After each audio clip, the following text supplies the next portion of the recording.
Why do we produce our milk that we do?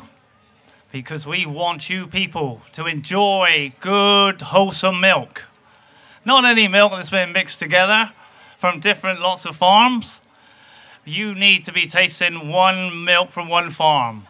You can taste the milk on the farm tastes different with the pastures from day to day, from field to field. But that's enough about that. What I really want to rant about is the misconceptions of milk. As I said, our milk on our farm is produced by us, by our cows. And people these days are badly informed about milk production and about how we keep our cows. I do farmers markets and I sell milk and cream all over the place. And I get people say to me, do you use growth promoters? Do you use growth hormones? Do you blanket antibiotics across the whole herd?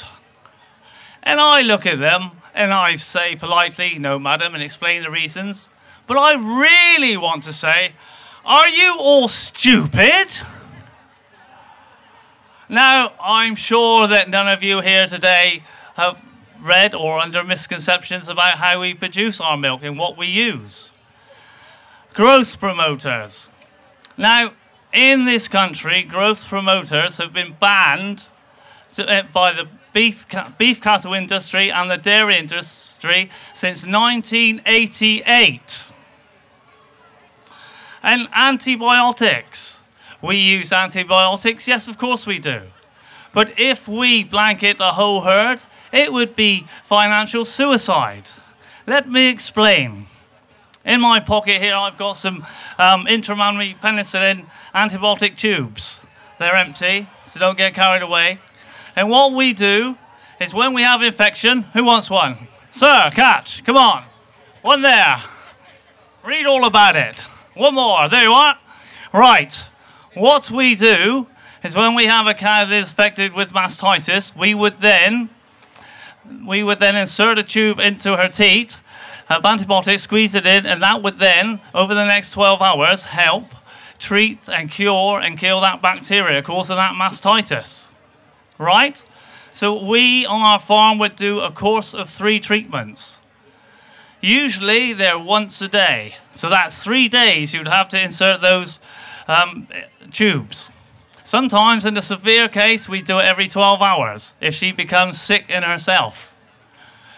But during that time of using those tubes, we have to discard the milk. We cannot put it in the vat for human consumption. Right? And if whoever's got one of those tubes reads on there, the withdrawal period is about 108 hours, I think it is, which is what, 4 days? So not only do we lose the income from that cow for the 3 days we're treating them, we lose the income from the cow 4 days after. So we've lost 7 days' income from that milk. And farmers are in the job. Farmers are in the job to make money, as well as look out to the husbandry and the cattle and the welfare and treat them well. So, if we blanket every cow with one of those, we would not be able to sell milk from any of those cows, so we would have no revenue. The other thing I can tell you about this is, in some circles, farmers aren't renowned for spending money. I think that's a worldwide knowledge, that is. And in some circles, people would say that farmers are as tight as a duck's bottom when it comes to money.